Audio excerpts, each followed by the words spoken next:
Good morning, everybody. Welcome to Community Connection. I'm Taylor, also known as the Melvinator. Good morning, Mr. Day. Hey, good morning. We're trying to figure out what your nickname is going to be. Claudia wants you to be called the Daybreaker. What do you think of that? I am the day the Lord has made, and the rest of you have got to rejoice and be glad in it. Amen. I have a question for you. Uh-huh. Okay, so you've had a couple different co-hosts. I keep looking at myself on the screen up here. It's throwing me off. Okay, so I guess between Claudia and Jim Heron, who is your favorite co-host? Oh, that's not a fair question. I thought you were going to ask me some boomer question. What does that even mean? I can't say that I've got a favorite co-host. Okay. Is that your answer? That's my answer. All That's right. my answer. Okay. Good morning, Claudia. Good morning. What are we up to today? We're just here doing what we're supposed to do, doing what we're told by someone who will not admit that I'm his favorite. I'm going to do whatever he says, and he says I'm supposed to be here, so here I am. Here we are. Here we are. Yeah. What are we watching?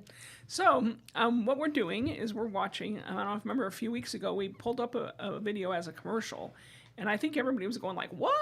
When they saw it, like, what just happened? What is this? And I realized, I think we set it up saying it was made in 2016, but I think it was more like 14, maybe 15, because I watched it when I was thinking about applying for the job. So that means 2015, it was already online. And it was one of the few things that were online when I was trying to figure out who this place was in Virginia that wanted me to come work here. So as we were watching it, we thought, man, it would be really good to unpack this for people who it seems like a totally different world. And so we're going to watch that video, and then you're going to have Mr. Day and I answer questions about that video and do a little reminiscing and talk about how we've transitioned from who we were to who we are. Love it. All right, let's roll it.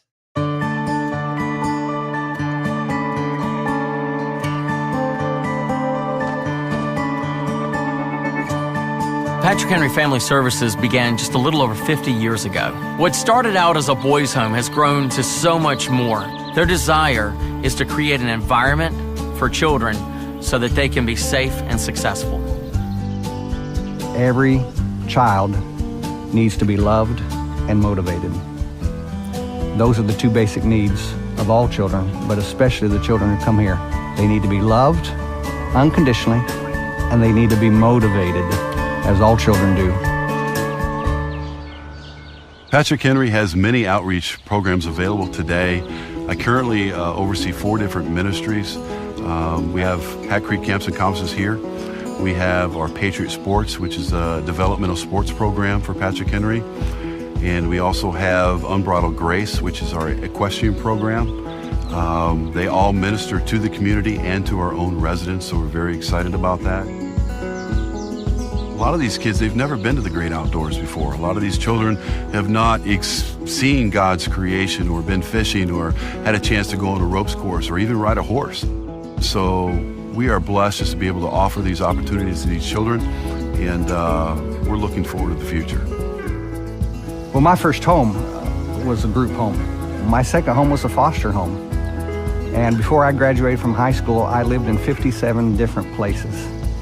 So I understand the hurt and the pain.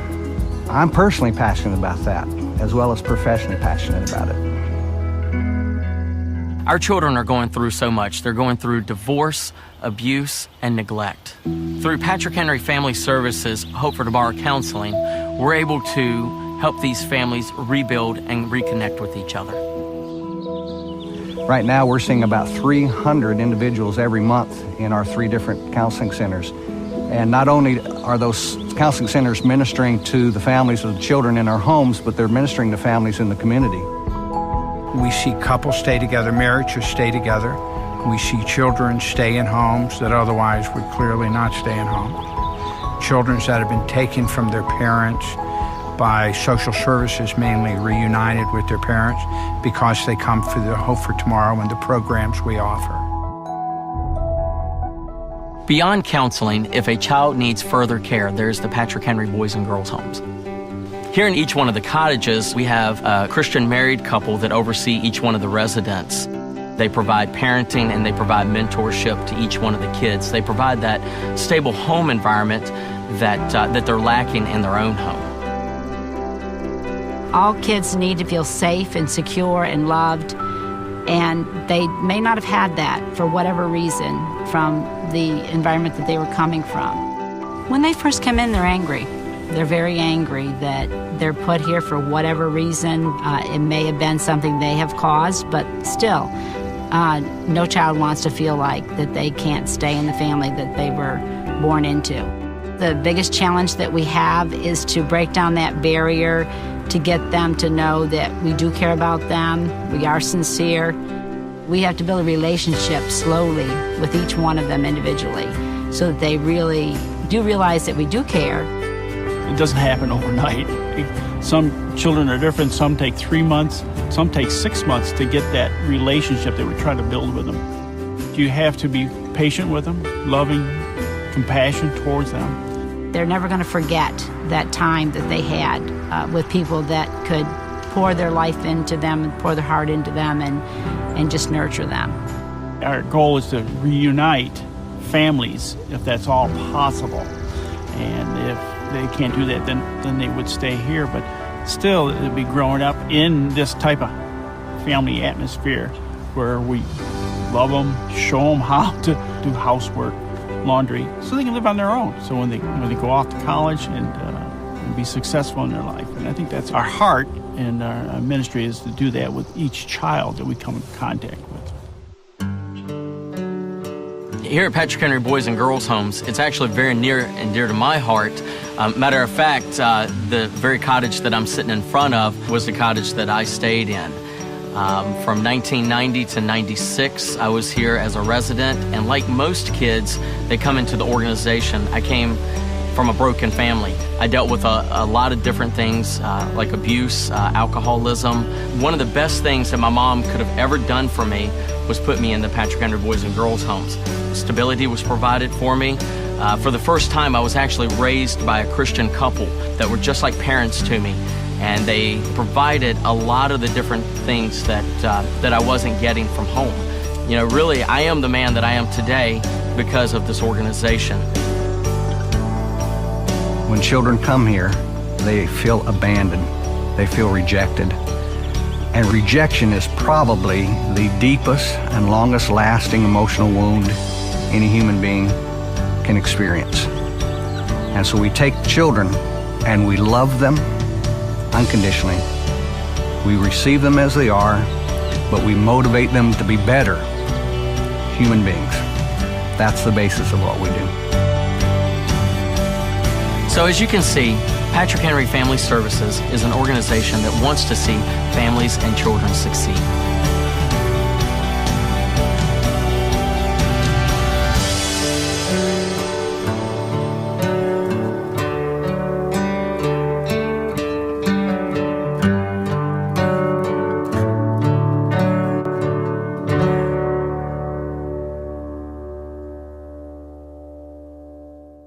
Lots changed. A lot has changed. Yeah. Do you guys remember meeting each other? Yes. It's a strange story in itself. Is it? What was your first impression of each other? So we tell them about Tell 'em, Wayward tell 'em, Pines? yeah. Okay, so my husband and I get here. It's the middle, like 8 o'clock at night. And that campus was dark. It was before lights had been put out there. And so we were staying in the Ayler building. Mm-hmm. And it was dark that night. And we were met out in the middle of the woods by a couple who told us, we're going to have to take you the long way because Mr. Day doesn't allow us to drive on the short way. And of course, we're from Minnesota, so the accents are bugging us already. And we found out that the CEO has banned a road. So we're already like, this is weird. And so we went out, and we got to the building, and it was super dark. We had our phone signal, we had no phone signal. They gave us a password for the Wi-Fi, but it wasn't working. And so we had been watching Wayward Pines, which is basically about a place where people leave and they never come out. And so Bart said, what if they lured us? Lord. Lured you. We tricked you into coming, and then we were Yes, going and to you're gonna make us stay, and we're gonna it's gonna be sinister. Like, it was really scary. So the first time you met us, you came up the stairs to greet us, and what do we look like? You looked like you were in a panic. Like you're And ready that's to pack up and go back to Minnesota. We were quite frightened, and I don't scare easily, but it was really eerie to not have any contact with the outside world. And I remember Bart saying, "I'm going to go take a walk." Like 2 minutes later, he comes back. He said, "I can't even see my hand in front of my face. I'm not going anywhere." And there's bears out there in the woods, so it was just that's how we met. Wow. I think the video for me is what we'd call peak plantation, right? And that day, we were calling it Patrick Henry Boys and Girls Homes, right? We'd stopped using the word plantation, but it was really the peak because when I came, there was this old model that had been going on for over 50 years, and we tried to max it out, right? We had a small census. There were 7 homes in 5 different locations. Each could take 14 kids. That's a lot of kids, but the census was only 27. The program had been declining. So I was determined that we were going to fill the homes. That's what it was for. But after years of just banging our heads, because we'd get kids and it was a revolving door, and we couldn't hang. We just weren't doing a good job. And eventually, we kind of realized that the model itself was not working. Even if we did a good job with a child, and we did a good job with a lot of kids. Don't hear me saying that nothing good happened. A lot of good happened. But I think we realized, and Claudia helped really solidify this in my mind, is that we'd become a place where parents could legally abandon their children. And children don't need to grow up in an institution, they need to grow up in families. And it wasn't long after the making of this that we really said, we've got to get kids out of residential care, and we need to put them with families. And part of that was that I had come, most people have heard me say that the number one thing that gets me out of bed every morning is knowing the statistics of the future that are caused by kids aging out of foster care without a family. And so my first part of my child welfare career, I was spending trying to find families that would adopt these kids out of the system. And I got here, and with my personality, we're going to fill these cottages, right? So I'm 100% in to do what I'm going to do. But then realizing that we're doing exactly the same thing. If the families don't change and they still don't have a connection with a healthy family, they would come to us. They would stay a year, 2 years, 3 years, and then they would age out of our buildings without a family that was healthy and functioning. And so we were adding to the problem instead of fixing the problem. And so that's where we started to really dive into how could this look different, because this isn't working. Yeah, I was going to ask you guys, since I feel like a lot of, the response we get in public is, oh, aren't you guys the boys' home or the boys and girls' home? So I was going to ask you what that transition was like and what that decision was like, and to transition away from that. It's hard in that, think of all those buildings and all those programs. Donors had been contributing to build those, right? So there's a lot of not just financial investment, but emotional investment, investment in time. That place had become associated with the ministry. They could not separate the place from the ministry, and think of how can you do ministry without having this place. So I know it was difficult for many of our legacy donors who had watched these buildings. I mean, remember in 1951 when it was formed, it was just an empty field and a dream. And it took 10 years for them to even build the first home. And it was still a gravel road and an empty field. So these people had watched and had given for years, decades, to build this. So it was hard for the trustees, it was hard for donors. But I think, for the most part, we've been able to bring everybody along on this journey of what is best for children. And children, I think everybody understands children really need to be in families.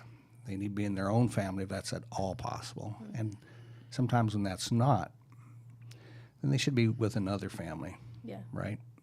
They shouldn't be in a building with house parents who are kind of like parents but really aren't parents. Yeah. And I think that one of the things we realized in the transition, what did it take, 5-6 years to actually get that vote to happen? I was reading a book called Decisions. It's about how you make good or bad decisions. And there's a lot of research around something called the sunk cost theory, which is the more you put into something, the harder it is to walk away from it. And the example that they gave was a exposition, I think it was of Mount Everest or something, where there were a halfway point where the weather was horrible, and the decision was, do we keep going or do we go back? And the people who had made the most sacrifice to make the trip are the ones who went up and died, and the ones who had, could throw away their sunk cost, went down and were safe. And I think we were almost at that point where people were saying, man, we've spent all this time, this energy, this money to build these buildings and to have this presence, and how can we walk away from it after we've invested so much in it? And so really getting them to see that the need for that kind of programming didn't exist anymore. The kind of kids that went to residential and that do now are ones who can't live safely in a family. So they couldn't stay with house parents who needed to go to sleep at night. Yeah. So we needed 24-hour staff. So I remember a season where we explored what would that look like to have 24-hour staff to take the kids out there that need this. And the cost was crazy, and we didn't like the model. And so we just really landed on this. We've got to convince our board and donors that it's the best thing to have kids be in families and be supported by that. And the interesting thing is, as we started this journey of having conversations in order to move the trustees and our donors to this place where we could all agree in this new vision of what the ministry looked like. And we made that decision, and the next year, the federal government passed a law basically saying that no federal funds are going to support children in residential facilities. Wow. And that has emptied a lot of children's homes and a lot of residential facilities. And so we did this not knowing that this federal law, now that didn't impact us because we didn't take federal money, but the law is based on what we now know as best practices. Right. Yeah. I admire that decision because I can't imagine it was easy convincing the donors and trustees that you were saying you have put so much time and resource into these things, but you were making the decisions that were best for the kids. And so at the end of the day, it builds your credibility in the long term, And remind us of the I'm picturing the graph that shows when we started compared to the curve of when this got popular, because it was a model of care. And so people started forming these homes what year, and what year did they stop, and what are we in the number? Do you remember? Yeah, so there was, I can't remember, over 200 children's homes were established, orphanages or children's homes were established in the history of Virginia. And like everything, there's a bell curve. So there were early adopters to this model, right? And it was popular, and they grew, and then, it started tipping the other way. And out of that number, we were near the very last one to be built in Virginia. So we adopted an old technology or an old mindset because foster care came in and was replacing that. And that was the idea. The whole purpose of foster care was kids don't belong in institutions, they belong in families. And so those who were caring for kids began to realize that and started moving that direction. But we were one of the last to do that. And now I feel like we're ahead of the curve in terms of innovation and what we're doing for kids. We've taken what we probably were doing one thing, and now we're doing about 20 things, different activities, but all towards the same goal, right? Every child with a thriving family supported by a faithful community and an engaged church. And I think as a model, it's hard to argue against that. When you came on, did you have any idea that current model wasn't working? Like, did you have a vision of what you wanted it to be, or were you just happy to be a part of it? I was happy to be a part of it. I was happy for the opportunity for sure. Tell them what you told the board about the candidate, right, that you were. Yeah. So my very first sentence when I received a phone interview before I was invited to come to campus, and after the kind of a greeting and my first sentence was, Patrick Henry Boys and Girls Plantation can no longer afford to be what it has become. It has got to change, and if you're not interested in change, then I'm not your candidate. Now, where we're sitting at today was not complete, right? I didn't envision that part. A lot of that came after being here. Because I really did try, I wrote up my sleeve. We were going to make this work, but in the end, we said it is unworkable because it's not the right model for kids. And I think you probably prepared Oh, no doubt. for being the change candidate, because I think that the board and other people have done a lot of head shaking at the speed of your vision over the years, which has gotten us where we are. But they had no idea what they were getting into when they hired you. Claudia, what was your impression of the video when you first saw it? Because you were saying that you had watched it when you were offered the position, right? Before I even decided to apply, Okay, because gotcha. most people know the story. Yeah. Laying on my back high and biking and get a weird message from somebody who's creeping on me on LinkedIn from Robert J. Day saying, you should apply for this position, and didn't know a single soul in Virginia. So before, I didn't have anything better to do as I was lying there, so I was on my phone and I was looking at it and trying to find it online, and that was hard anyway because the website was ancient and so ugly, and I was like, oh my gosh, this is bad. And then I found this one video, and that was the video. And so that I could see the first time I saw it, this is a space that resonates with my heart as far as what I want to see happen.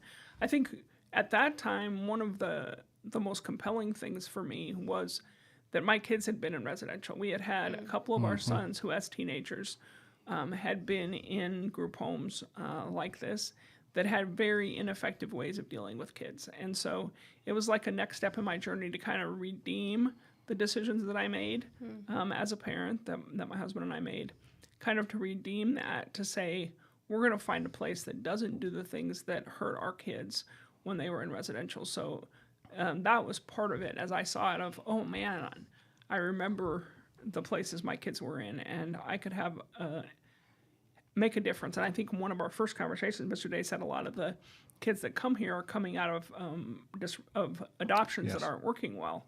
I thought, oh good, I could do something for those kids, for those parents, to try to help them reconcile so that they don't give up on their kids. And so that was part of the compelling reason to come. And you had studied Virginia and saw that we were at the bottom of the list in terms of, we just had a lot of kids who were aging out of foster care, which was always on your heart. Yeah, That's that why was you my ended up passion. adopting so many kids, Yeah. because you didn't want them aging out without family. And we had a horrible. 50th. We were 50th. 50th in the nation. Largest percentage of kids aging out of foster care without a family at that time was Virginia. I think now we're up to like 47 or something. We made tons of progress. Not, but maybe that's just because of me, right? Could be. No. You're that 3%, Claudia. Congrats.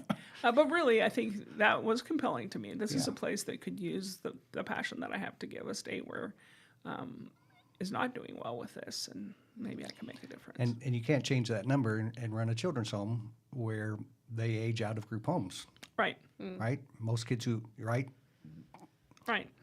would be there. And we had kids who had been in the program their entire childhood. They knew nothing different. They came in at 5 or 6 and they stayed till they're 18. And we'd often see the outcomes of that, and they weren't doing well. As kids typically aging out of foster care don't do well either, right? There's just some hard times for them. So we wanted to change that. Yeah. Safe Families for Children was our first attempt to say, let's get into this model. And we were running both of those things at the same time. We were doing residential care, but we were trying to get Safe Families established. And everything else is, the growth of Hope for Tomorrow, Kinship Navigator, the camp, all these things are a way to try to support a system or create a system that's going to hopefully prevent kids from having to leave their families. And if they have to leave their families, what's the shortest amount of time possible? And how do we get them back to healthier families? Claudia, did you become connected with Care Portal after you came to Patrick Henry, or was that already kind of an established relationship? Oh, no, that's a new thing, relatively new. So if you fast forward, I got here in 2016, January. In July of 17 is when we had our meeting where senior leaders, Jeff had just come, senior leaders, we called them ministry leads at the time because there was only one leader of each ministry. So the 8 of us got together and we came up with Vision 30. Yep. Formerly known as 0 cubed, the math conundrum. And we changed it to Vision 30. But when we came up with Vision 30, this whole idea that we came up with is that the strategy of making sure that every kid's safe in their family or with another setting with, the whole Vision 30 spiel, that the strategy was the church. There was no other answer besides the church. That God's people needed to step up and step into this space. And so we knew that was our answer. We knew partnering them was the answer. We didn't know how. So in 2019, we found out about Care Portal. And when we found out, it was like, that's it. That's the way we're going to connect the church. And so found out about it in September, went to Kansas City in December to learn about it, and launched in February of 2020 in Roanoke. And that's been our technology. So when people say, do you have a Care Portal program? No, Care Portal is a technology we're using to make Vision 30 a reality. It's we knew the what, but we had no idea what the how was. And I think that's where churches are at too. They know what they should be doing. Yes. But they don't. I know we should help families, but we don't know where they are. We don't know which ones to help. And now with Care Portal, there's no reason to not know the how because it's right there. That's awesome. So I just recently, we had executive committee meeting this week, and I had a little diagram. I'll try to explain it. So there's, think of 3 mice who are looking at a maze, and they're entering this maze to find the cheese or whatever. But in this case, they're entering the maze to find the vulnerable child, and they're trying to exit that maze successfully and have good outcomes for the children. And so, we started out with one maze called the group home, right? And this team would go in there and find these kids. So initially, we began by adding more mazes, more programs, if you will. Other teams going into a maze looking for their own, right? Hope for Tomorrow's a good example of that. They're going in with different technology, different ideas of how to rescue kids. What Vision 30 has done is help us become an organization that values collaboration. So in the beginning, when we started a lot of these programs, we didn't even collaborate well with each other. And now we're doing much better, but we're also collaborating with other nonprofits and churches and folks in that space. So think of the mice are coming together and say, well, this is what I learned. This was our experience. Well, have you tried this technology? And then they go back in the maze, hopefully do a better job. That's kind of where we're at right now with Vision 30. The next step, now imagine that those 3 mice are holding each other up on their shoulders, and one is looking and is able to map out the maze. Wow. All of the mazes. We would call that systems change. That's the next step we need to take as an organization and as a movement called Vision 30, so that we could build the capacity of other organizations through collaborative effort, map out where all the territory is and how kids fall into these mazes, and then make sure that every technology, every strategy, every therapeutic activity will meet all those kids. That's, I think, is our next step. Love it. Yeah? Yeah. You ready to sign up? Yeah. All right. That didn't take long. No, I didn't. Yeah. Cool. That's all the questions I had for you That's guys. all the questions. Yeah. So we have a question for you. Okay. So when you saw the video, what were your first thoughts? And then does what we just said make sense to you as you see how we evolved to where we are? Yeah, I love seeing the evolution. I think, I wrote down the initial vision and goal that was in the end of that video, and I was thinking about, our vision now and our mission now, and it was like you said, it's coming from kind of a defensive to the offensive, That's a good way to leading the explain charge. it. Yeah, Yes. yeah. So that was kind of my biggest impression. And if you just look at the history of the mission statements over the years, it was always very defensive in terms of we're going to hunker down here and take care of kids rather than going out and say, how can we find them and rescue them? But it was also about building up an organization or building up a nonprofit. We can do it, and nobody can do it better than us, and so all the resources should come to us, and we'll take care of it.